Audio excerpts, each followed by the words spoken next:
Ah, Solène! Bonjour Serge Black. Salut Solène! Et que faites-vous à Moulins, vous qui êtes en permanence entre Paris et New York? Oh bah, c'est-à-dire que je ne suis pas que entre Paris et New York, je suis des fois un peu n'importe où, donc pourquoi pas à Moulins, hein. En effet, oui. Non, c'est surtout que je fais partie de la Biennale.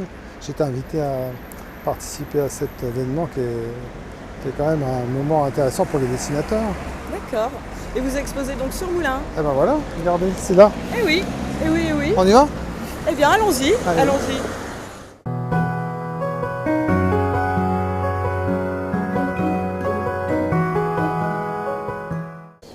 Pour vous, Serge, être illustrateur, c'est avant tout une passion, une vocation, ou est-ce que c'est un don? C'est un peu les trois. Ou D'accord. quatre, je sais pas ce que tu as dit. Ah, j'ai dit passion, vocation et don, donc on est sur trois. En fait, il faut avoir un petit peu de don, un petit peu de chance, et puis beaucoup travailler. Oui, le travail. Bah, en fait, si on veut faire des choses qu'on aime et qu'on aime les faire, c'est du plaisir aussi, donc c'est une passion aussi. Alors, vous êtes créateur du personnage Sam Sam, publié dans le mensuel pour enfants Pomme d'Api, illustrateur de la série Max et Lily chez Calligram. Qu'est-ce qui vous attire finalement dans l'illustration jeunesse? Bah, j'en viens, j'ai commencé par ça. J'ai commencé ma vie de dessinateur en dessinant pour la jeunesse. C'est une manière, comment dire, très légère et très agréable de s'adresser à des lecteurs. Parce que les enfants, c'est un public très exigeant, qui est assez peu sensible aux modes et tout, et qui nous oblige à être assez honnête et assez franc. Donc Oui. ça c'est un plaisir pour moi. Ça m'a attiré, je pense. Ouais. Alors, vous travaillez également comme illustrateur de presse avec un grand quotidien américain. On peut citer le Washington Post, le New York Times.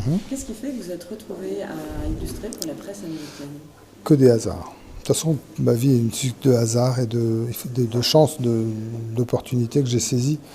Un jour, je me suis retrouvé, j'ai reçu une lettre d'un agent américain qui me proposait de me représenter. Je suis rentré à la maison en disant à ma femme, mais c'est des bêtises, ça ne marchera jamais. Et en fait, ça marchait. Et voilà, je me suis retrouvé. Et après, je suis parti, effectivement, après avoir dessiné beaucoup pour ces journaux, je suis parti habiter, et on est parti vivre avec nos enfants aux États-Unis pendant des années pour voir un peu ailleurs. Et c'était très sympa. On habite à New York, on est très attaché à cette ville qui est pas l'Amérique en fait. Là, New York, c'est le monde. On traverse la rue et on change de continent. D'accord. Alors, j'ai une dernière question pour vous, Serge. Où est-ce que vous puisez toute cette inspiration? Alors, les idées, ça ne naît pas dans les choux, effectivement, comme les enfants. Mais en fait, c'est comme le vélo. Quand on doit monter une côte en vélo, la première fois, c'est pénible. Mais plus on en fait, moins c'est difficile. Et rechercher des idées, c'est de la combinatoire. C'est-à-dire que quand on a une petite idée, une autre petite idée, si on les mélange ensemble, ça fait une troisième idée. Et à force de faire comme la gymnastique, eh ben, c'est une espèce de gymnastique du cerveau, je pense. D'accord.